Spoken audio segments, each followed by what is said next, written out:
It's bad. Anime. All right, I revved my chainsaw, meaning I pressed the record button. I have also revved my chainsaw, which means I pressed the record button, but probably worse. Hey, everybody. My name is John. And I'm Rob. And this is Bad Anime, the show where we decide, is this anime bad? Vroom, vroom, baby. Vroom, vroom, vroom, vroom. I want you in my room. To feel those big, bulbous titties. Chainsaw Man is back. Yay. We should also state for the record where there'd be no break for our listeners right now, but we haven't sat down to record in a month and a change probably. So yeah, it's actually been a month and a day. The last time we recorded, I think, was July 5th, and it is now currently August 4th. So no, it was July 4th. It was the 4th of July? Yeah, remember that was your idea. Oh, yeah, that's right. Wow. No better way to celebrate our country's independence than talking about Japanese cartoons. Yeah, that was the whole joke we had for weeks going into it. We realized we both had 4th of July free. It's let's record 4 or 5 episodes. I think it was 5 episodes. We did record 5. It was just a lot. We've never done that many before, and I honestly don't know how we did it. Mm-hmm. I know how we did it. Just a lot of energy, for me, a little bit of caffeine, and a determination to watch some very interesting pieces of animation. And speaking of interesting, we're coming back to one today, which I always love doing when we do a 3-episode rule and revisit it, because Chainsaw Man had all the hype in the world. And after watching it, I sort of completely understand and sort of don't understand at all how it had so much hype, only because of the market it was trying to attract. This was published in Shonenjump, and I assume anyone listening to an anime podcast knows what Shonenjump is, but in case if you're in a weird transitionary stage or intro to anime where you don't, it's the monthly manga magazine where Dragon Ball, Yu-Gi-Oh!, Naruto, Bleach, One Piece, all the most mainstream, all the popular ones you fare. know about. Yeah. All the ones that you know about. Definitely. Exactly. All the ones that you learned about first. Yep. That's where they came from. This was published in Shonen Jump. I kind of knew that going in for when we did the first 3-episode rule on this, which if you want opinions on the first 3 episodes, go listen to that podcast, then come back here. Hello again. Welcome back. Welcome. Wow, you did it. Oh, my God. Wow. Was it a fun 25 minutes and 33 seconds? I hope that's the exact time. If it is, I'm going to give myself an award. I think it was 40 minutes. 40? Wow, we did a long time on the first 3 episodes of it only. Well, because one of the points we made was this show is so delightfully odd in the fact that it's very clearly heavily influenced by Devilman of all things. But the weird thing is the plot structure and just how things move. It's a very Jump-like way. So that's the only it's the plot structure that feels Jump-like, but nothing else.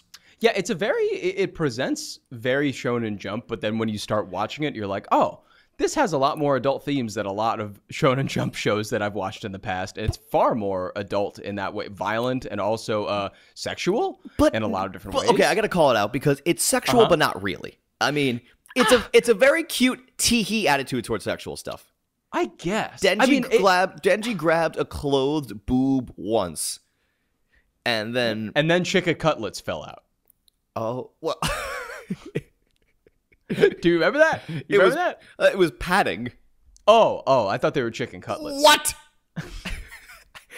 I thought that was a joke. I thought you were going to go somewhere with the animation. No, it was fucking a bra pad. Oh, it was a bra pad. Yes. They always look like chicken to me. What the fuck are you talking about? Like uncooked chicken that you find in the supermarket. You go look at it. You ever think about just stuffing one of those in your chest? Well, you said chicken cutlet. That big good. Yeah, cutlet. It's a chicken cutlet, like a chicken breast. The breast and cutlet are two different things. No, they're not. Yes, Wait, they are. Yes, they are. What's the difference? Well, no, how they're prepared and shaped. I feel like they're the same. Well, what's the? They're like, you got that weird kind of like blueby crescent shape. Okay, I can put the breast. I can put this to rest right now before we spend 25 minutes talking about chicken because we're probably both hungry. I am hungry. Oh my God, I could tell because you thought about titties and thought chicken. No, fucking okay. So yes, a chicken cutlet can be made. Basically, all chicken cutlets have chicken breast in them, I believe. I think that's how they're prepared. Or chicken cutlets can be ground chicken. It's how they're prepared, Bouncy. You know, chicken breast is just a piece of meat you tear right off the animal. A chicken cutlet is a different way to prepare chicken. Okay, I just Googled it.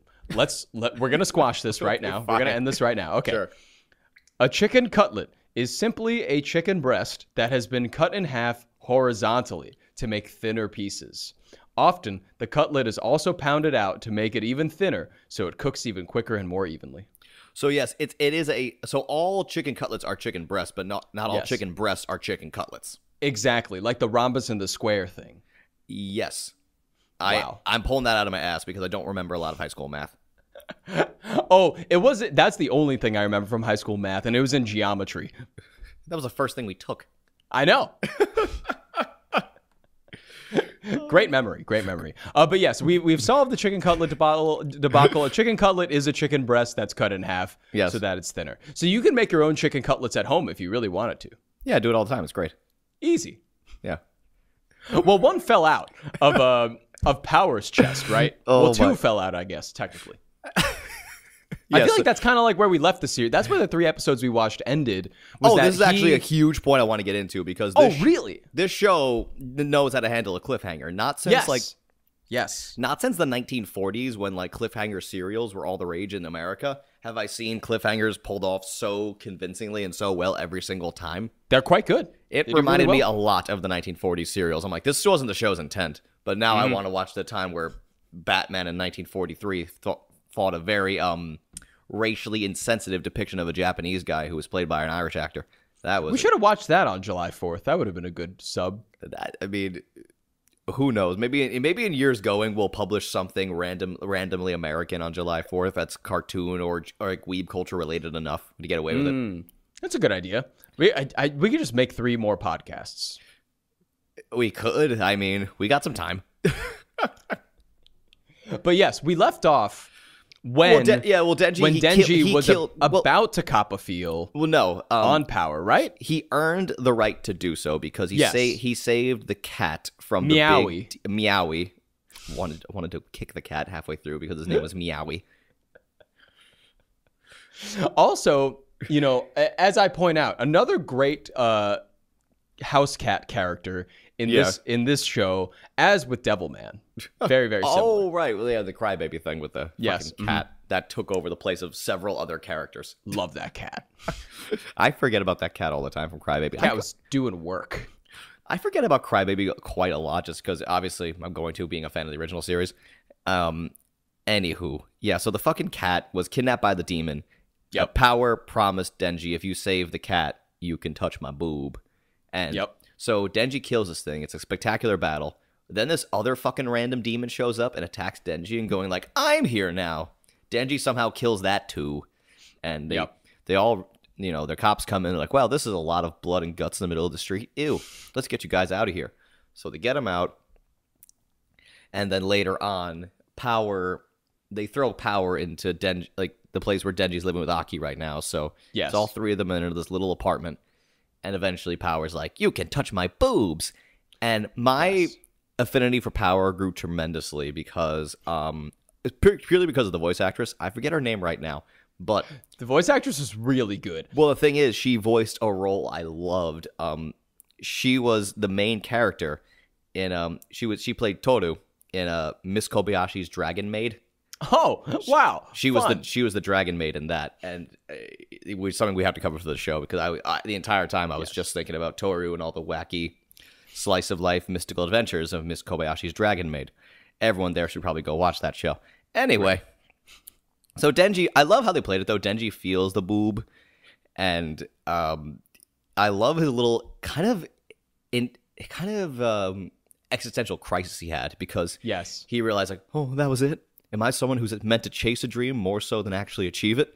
Which is something you find a lot in like famous people's books all the time, like Paul Stanley still being miserable after like Kiss went platinum a few times. Oh my God! After conquering the world of music, he's still like, what else is there? What else can I do? And that's exactly kind of what Denji's feeling. And I found that very, very funny throughout the show is that he always comes back to these very serious existential crises, but they're always something about like, I touch titties, but like, what do I do now? He keeps like achieving these very, very small goals that he thinks are life or death. And once he gets them, every time he turns around and he's like, what do I do? What the fuck do I do now? Well, that's one of the fucking things I really wanted to hammer home was a lot of the messaging of this show. Like, one of the central themes for people was like, you don't need giant, lofty ambitions to be happy. It's okay to have some small goals, which is a very weird double-edged sword message to send. Because, it's very strange. You know, I personally believe that, you know, quote-unquote success is a very hard thing to measure, especially because a lot of people, there's actually a very good study, and we're right around the cutoff age for it, where if you ask people, let's say 5 years younger than us, so say you're around 25, if like you ask them what their parents want for you, there's like a 90% chance or something, like 80% chance, something crazy like that, they're going to say that their parents want them to be successful. But if you ask people our age, happiness is the answer. You know what I mean? Right. So people now are being taught success more so than anything. And that's kind of a global reaching thing that extends well across out of America and goes over to Japan as well. Where Japan's even more hardcore. It's like you have to be successful. Oh, they're crazy. Yeah, absolutely. You can say, generally speaking, you say that a lot about Asian cultures in general. You know? Right. The typical stereotype we have in the U.S. is like the strict, and we have friends like this who are the strict Asian parents where it's like you must be doctor, lawyer, something. Right. Right. But it's just crazy how this show says, no, be happy. Don't worry about success in any other metric. If you're happy, that's all that matters, you know? That's kind of the undercurrent message here with Denji's whole character, where I'm like, not exactly the message I thought I'd get from fucking Chainsaw Man, but, you know, cool to have it, you know? Pretty good. Yeah, I was also surprised by it. Can we dive into how the double-edged sword real quick? Because that's please. A very interesting message in theory, and I love it. I love the sentiment behind it. But at the same time, it could be the easiest out to justify complacency. Where it's like, because you don't want to aim too high and constantly stress out your entire life. But you don't want to aim too low where like you're only getting by your entire life. You know what I mean? You got to aim somewhere in the middle. So that's his message. I'm like, I love the sentiment, but in practicality, I'm like, I don't know how to feel about this show It's now. very interesting. I very much felt from that dichotomy that it's very much like, oh, don't be really, really, really ambitious, but don't have no ambition. Exactly. So be Swedish. So be a fish? Be a fish. Just keep swimming. Fish just want to live. Be a fish. But fish also want to join these, form these giant schools of fish, so they're surrounded by other fish. Oh, God, don't remind me. I heard about a few people that I know went to a Fish concert recently. Really? I can't stand that shit. I hate the jam bands. Don't like them. Never did. Fish is still touring? Yeah. Who the fuck? They are. Aren't they like 100? They're old. They keep filling these stadiums. Like, they keep filling these, like, arenas. They do MSG every year and stuff like that. It's kind of crazy, actually. We're also in a transitionary period where a lot of, like, classic rock artists, I just mentioned Paul Stanley, they're all, like, 70 and change. So they're all going to retire soon. So you have a lot of people, probably the older crowd, who want to see them one more time. And you have the younger crowd who are going to get this is their last chance to see them, you know? It's interesting, though, because, like, when is the one last time, you know? Not to completely derail the conversation. When they die. But that's the thing, though. All of these tours and like all these concerts that they keep doing, like Mick Jagger and the Rolling Stones, like Mick Jagger's pushing 90, and he's out there performing once in a while, and it's like, oh, like I'll see Mick Jagger this year. It's 2018. It'll be like one of his last times performing. He's still going in 2023. So it's like, do you want to be at like the last concert? Like, when is the last concert? We've been talking about this with Kiss for years. Well, Kiss obviously, but then again, there's always going to be a new generation of fans coming up who are going to discover them, you know. Right now, there's going to be someone who was exactly in our shoes in like the early 2010s, late 2000s. There's going to be someone like 15, 16 who really got into Kiss for whatever reason, found something, and now they realize, oh, they're about to like die. I got to go see them, you know? There's always going to be that new generation. And for the hardcore fans, it's like, I still have a chance to see them. Gonna do it. Yep. So it's just one of those things where like this, and now the people just keep going until they literally can't anymore. Like Denji. Denji's a trooper. He's gonna keep going. You know, he just keeps going, man. And also, wow. Once I realized Makima was fucking telling Denji like, "Hey, kill this devil and we can fuck." I'm like, okay, she's the villain. Yeah, no, she is definitely the villain. Like, I got that exact same vibe too from her, because the whole time she's kind of like this. She never gets explained really throughout the whole season, but there are like notes that kind of lead you on to figure out like what exactly she's got going on. But there's something about her eyes that's really messed up. Eventually throughout the show, it's revealed that she can explode people. Yeah, she's got some weird, like, she's basically like a Sith Lord. Where she can, yes. She can like force choke people and stuff like that. Yeah, she's a combination of a Sith Lord and like fucking Kira from Death Note, where once she knows someone's name, she can just like squish him. Right. She could just kill him, but like they don't have to be where she is. Yeah.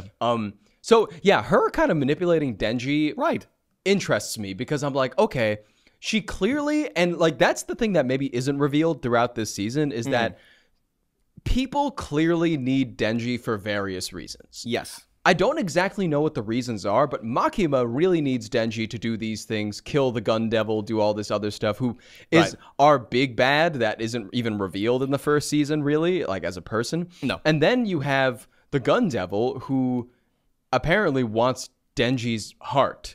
And you don't know why they want Denji's heart, because, I don't know, he just combined with a chainsaw dog. Like, what's this guy important to anybody? So... It's very interesting, because a lot of people want him and a lot of people need him, but we don't exactly know why. I think it's going to get revealed later, but if I had to guess, I think it's going to be the same situation with Amon in Devilman, the devil that possessed Akira. I feel like this chainsaw devil is going to be something of significance. You know? Probably. I would assume so. I would assume the gun devil wants to harness its power for something. Exactly. Or the gun devil thinks that, this chainsaw devil is the only devil that could kill him, so he wants to neutralize it. Something of that variety. I just don't know what Makima wants him around for. I think we just have to hold on for Makima in terms to figure out what her story is. And this is actually a big critique I've heard of Chainsaw Man from various people, is where the story in season 1 just kind of stops. It doesn't really resolve anything. It just kind of... It doesn't. Honestly, which I guess kind of contributes to what you were saying before about the cliffhanger thing. Yeah. So, there are questions that we want answered. Like, I like to finish a season of an anime with questions, because then I'm like, I got to get to the next season. Show me what's happening next, I guess it's hard with the end of the series, because you really run the risk of people forgetting what questions they had and then leaving a show behind.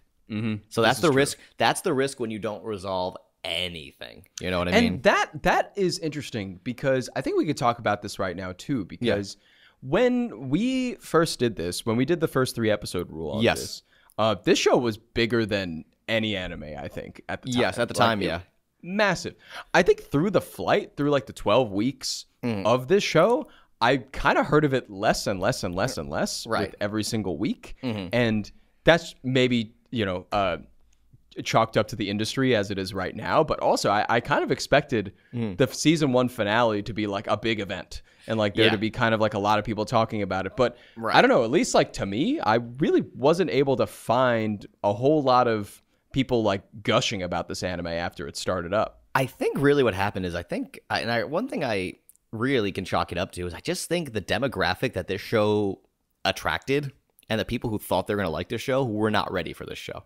Because when you have a crowd of people thinking they're going to get the next version of like My Hero Academia, Jujutsu Kaisen, or whatever, and then they get fucking Chainsaw Man, they're going to be left feeling really weird, because Denji is not the typical shonen protagonist. He doesn't want to be the biggest or best. He doesn't want to be Hokage or whatever the fuck, He doesn't want to be the next greatest hero.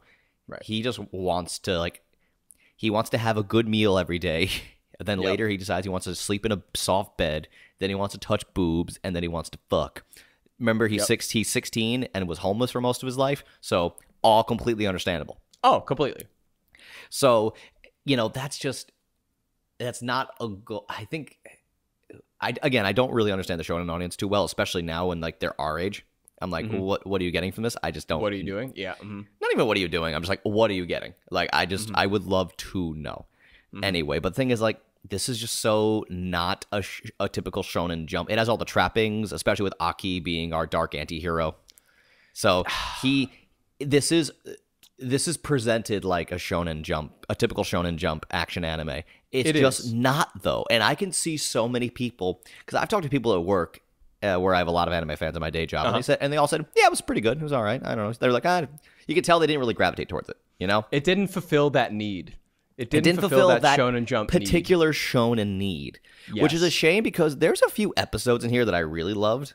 Yes. I loved the mini arc of them trapped on the 8th floor of that. I was legitimately going to say that too. That was my favorite part of the season, where they're kind of there and the clock is the same the entire day. Yes, and they keep trying to break out. Yes, and they keep going down and up the stairs and coming back to the 8th floor, and they can't get out until they kill the devil that is trapping them there. I have a couple notes on that, actually, because this is when I first fell in love with Himeno. Eye patch girl. Himeno, yeah. Well, Himeno's great. I knew you'd love Himeno. Well, yeah. I mean, but then again, she was also indicative of everything like that didn't belong in a shonen anime. She drunkenly made out with Denji and puked in his mouth at one point. Yes. So like, this girl did not belong. She got Aki hooked on cigarettes at a young age. Yes. She's a ne'er-do-well, but like she's fun, and she's like, she has that kind of low key but fiery person. It's like a weird personality trait, but I really dug it. I really dug her place in the show. Understated one. You know, she's a combination of a couple girls in here, but of course, you know, people when the polls came out, everyone was obsessed with power because people just love the loud 02 type idiots. She is a 02 though. She has the horns. She has the horns and the pink hair. Everything about her is a 02 clone, except for the personality, maybe. It's not too far off. She's comedic, but when 02 wasn't a lot of the time. Yeah, she's comedic. She's basically a silly 02 without a lot of the emotional weight. I can't believe I'm defending 02 on this one. God damn, I guess I got to think about now how I feel about this fucking show. But Himeno's great. I loved one of the quotes from Himeno when Aki was having like a like kind of like a breakdown of the whole situation. She was having a cigarette, and in addressing Aki's, you know, whatever the fuck, she uttered the line, "All you dark and brooding types are an open book with the same damn plot." I'm like, that's a great fucking line. Yeah. She just said shit that I liked. Yep. Took you out of the anime a little bit, and in a good way. Yes, I think. Exactly. She kept things kind of grounded. Well, she did. She almost felt like she almost felt like she was there for the adults who would be watching, because now we're such in a weird time where a shonen anime can have 16, 15-year-old viewers and 30-year-old viewers. Yeah. It's very bizarre. I think it is bizarre, but I think maybe this show was a big attempt, like a grand attempt at kind of wrangling all of those into one show, into one house. Yeah. You know? Yeah. I don't know if it did that, but I will say that the Himeno character helped with that, because she progressed the story in such a way that we saw other characters like Denji and Aki and even Makima at like different varying points in their lives, and especially Aki. Like, she is a big part of Aki's story about how he decided to join up with, I don't even know what their group is anymore, but like with this special unit. Yeah, public safety.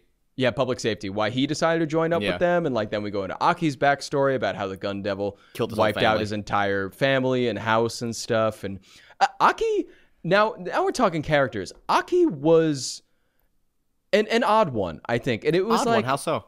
I don't know. I didn't really. He was kind of like he was that brooding type, as they called out, like very much like the Sasuke type, but like there were points where I was like, I don't know what they're doing with this. I mean, he wants to. His main goal in life is to kill the gun devil. And it comes across, one of my favorite things about his character is that he won't let Denji die, because Denji is his key to killing the gun devil. And he wants to kill the gun devil so bad that even somebody that he fucking hates, like Denji, he's letting him stay alive and like keeping him alive. I thought that was interesting. There was the one point, he protected Denji from getting stabbed by crazy my parents, or forcing me to be a public safety officer or a hooker girl. That girl. Yeah. Oh my God. Here's the thing. Why did she remind me of like a character in Hanano Asukagumi for some reason? Totally. That's totally what she was. But I felt so bad for that girl, because clearly they wanted to give her like a dilemma and struggle and make her care. But they gave no fucking time to her. They didn't give her she any just started time. crying. It's like, I either have to do this or be a whore. And it's like, who are you? What? Where did you come? I was watching the hotel episode, and she started breaking down and saying that. I was like, where did you come from? Like, I don't like. Are you the devil? Because how did you? Are you Shinji's mom? Where are you Shinji's mom?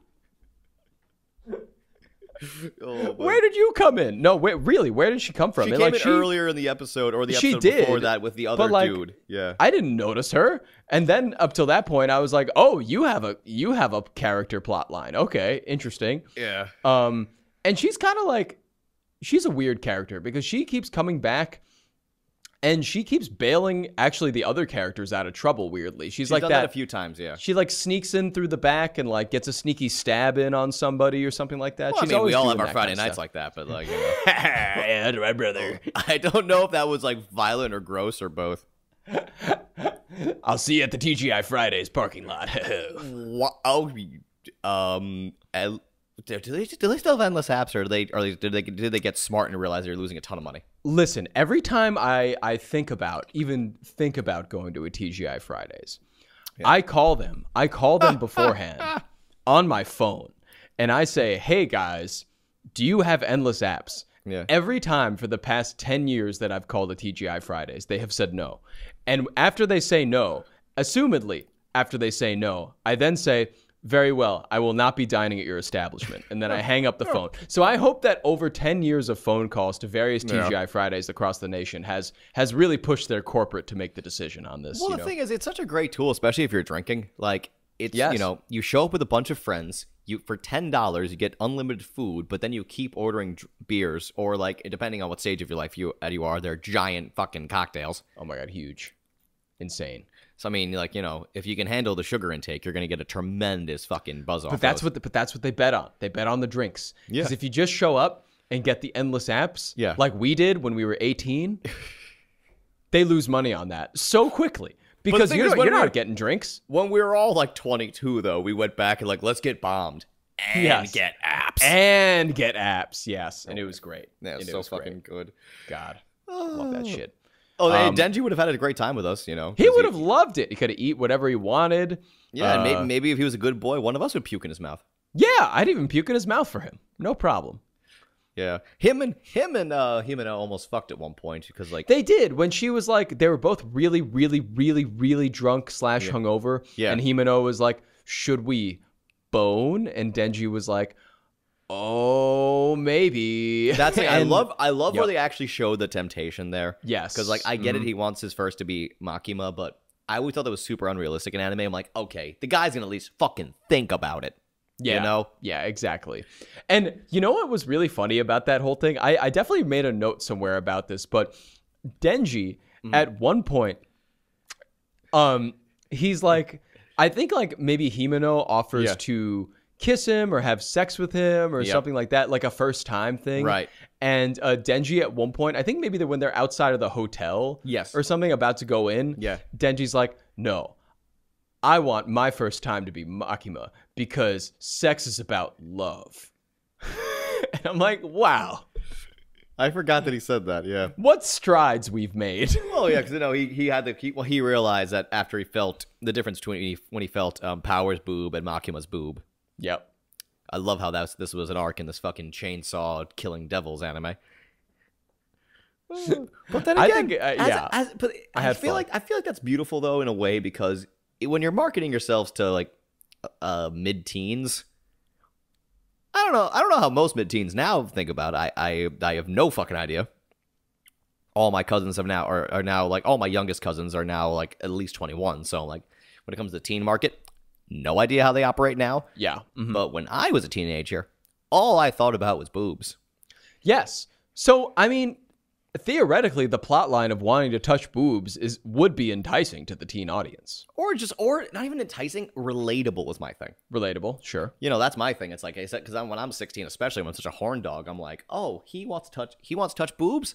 I want to touch boobs. I'm going to root for him on this adventure and hope he touches more boobs. Oh, there's chainsaws? Sweet. Cool. Yes. Yeah. It has like the sex, the violence, all the stuff that you think would appeal. The tee-hee approach to sex that is kind of digestible for a younger audience, you know? Mm-hmm. While on the other hand, because there wasn't really anything extremely sexually graphic in this show. Well, nothing. at all. It was just kind of led up to, and you were kind of teased, and there was never even an underwear shot. No, there was one underwear shot. And it was Himeno's badonk in the lower part of the bodies. But yeah, so it just really wasn't very sexually explicit, but which is hysterical when you compare it to the very, very, very graphic levels of violence. Yes.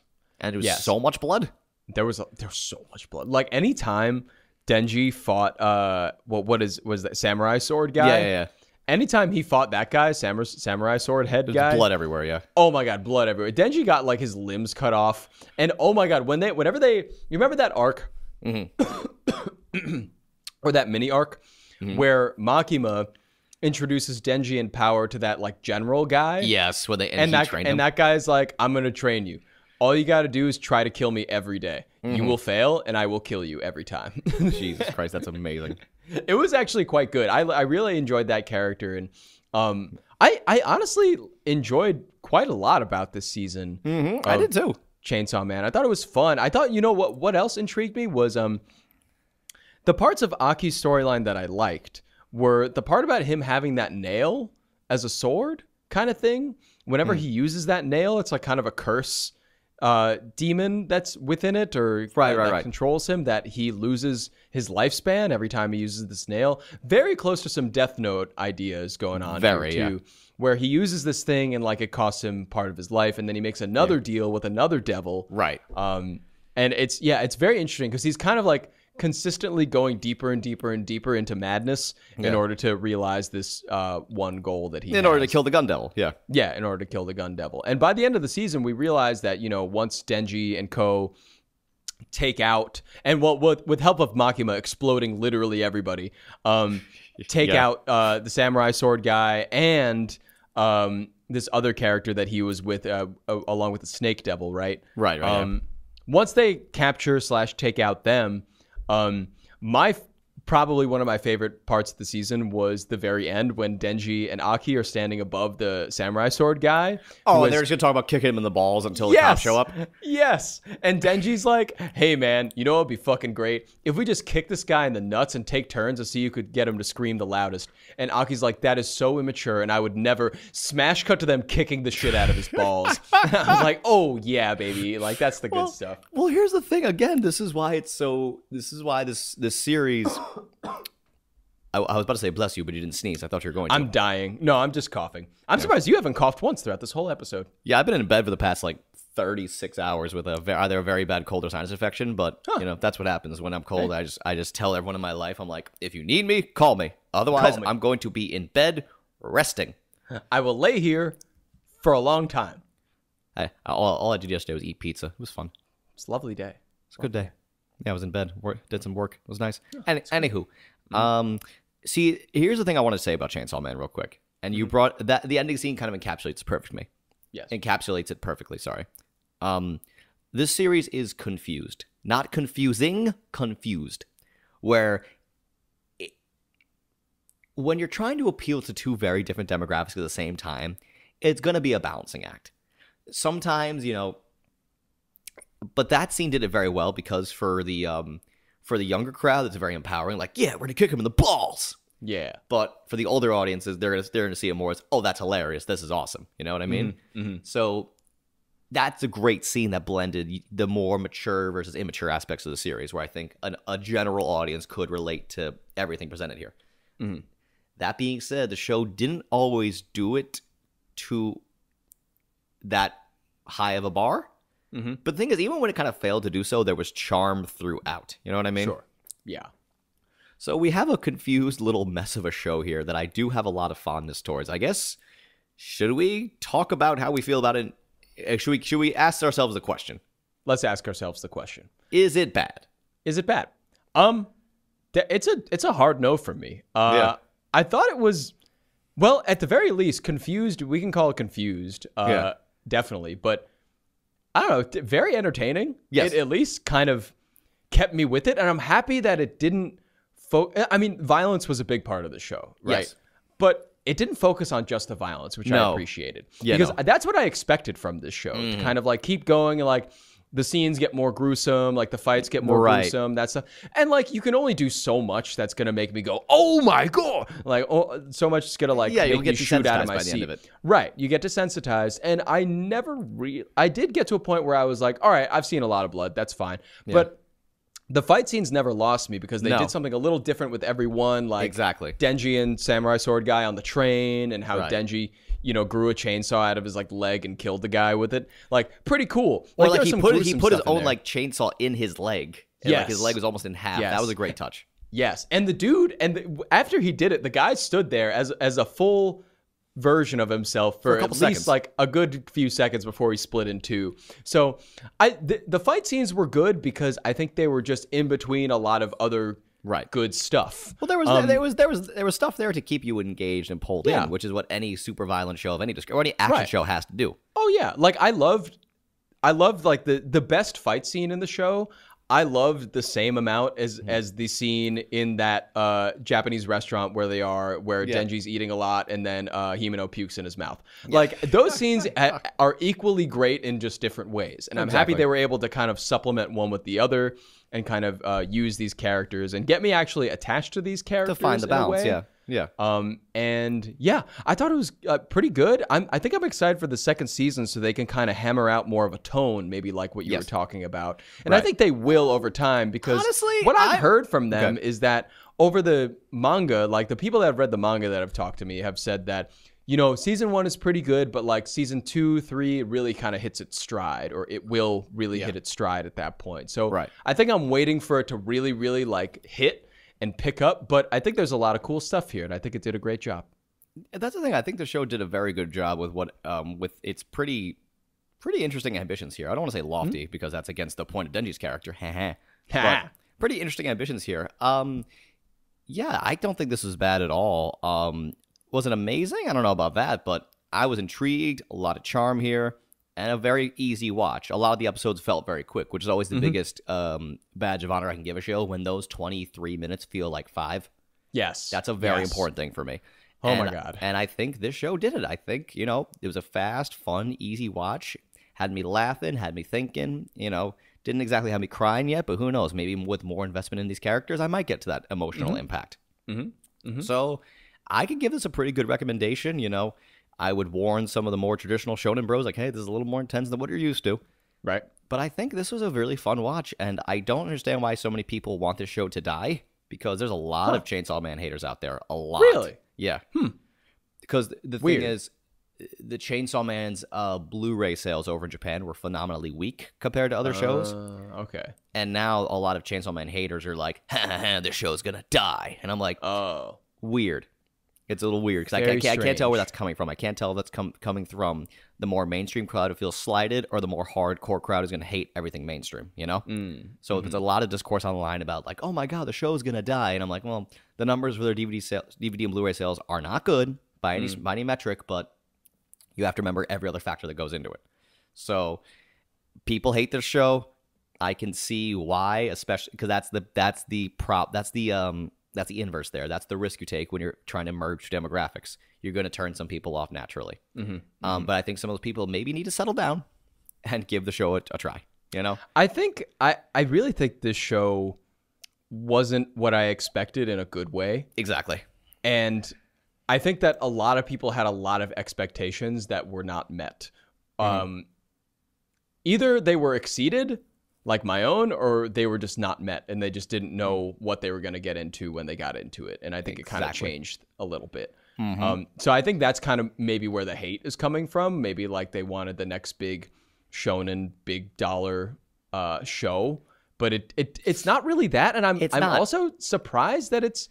I would think if this wasn't released with shonen, that I think it would have a very, very solid niche following. You know? Oh my God, it would have a hardcore following. But it had the whole machine behind it. It had the whole front page of Crunchyroll behind it, you know? So it was blasted out there. Like, it got all the press, it got all the promotion. So I think that just kind of leaves it up to more people to kind of hate it. If it didn't fall into that category, I honestly felt like it would be more of a cult classic kind of thing. I can totally understand what you're saying too. And also, if it wasn't a jump property, they can also do something different. You know what I mean? And maybe play into their cult audience a little more. But I'm kind of happy.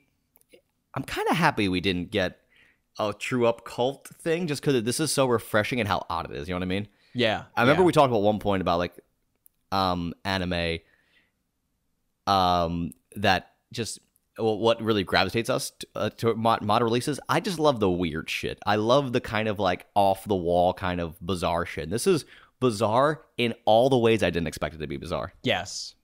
It was very bizarre, but yeah, you're right. I didn't expect it to be bizarre in those ways, but it was, and it was intriguing. It was just like fresh, you know? Exactly. Which is exciting. But yeah, I think that sums it up quite well. Look at us. I think that was pretty succinct, you know. Hey, look at us. Look at us. Chicken. Succinct. Chicken breasts are the same as chicken cutlets. Remember that, everybody. Thank you for listening. Well, no, chicken cutlets are the same as chicken breasts. Chicken breasts are not the same as chicken cutlets. Chicken cutlets are the same as chicken breasts. Chicken breasts are the same. Yes, correct. Yeah, that you had to read that off as if I had to run the math. I had my calculator next to me. I was just working it out real quick. It's bad. Wow, oh my god, what a rousing podcast of anime conversation. Am I right, my compares? Am I right, my weebdom? Anywho, yeah, you can send us a message if you want. Did you like this podcast? Did you hate this podcast? Do you want to kill me? Do you want to drench me in Calaxosaur blood and watch me drink it? That's fine. Just send us an email at badanimepod@gmail.com or DM us on our Instagram at badanimepod, all one word. You can also find us on YouTube as Bad Anime, and you could leave a comment on whatever video you want to leave a comment on. We'll read them all anyways. We don't care. I love you. Kiss, kiss. Simple Equations Podcast Network.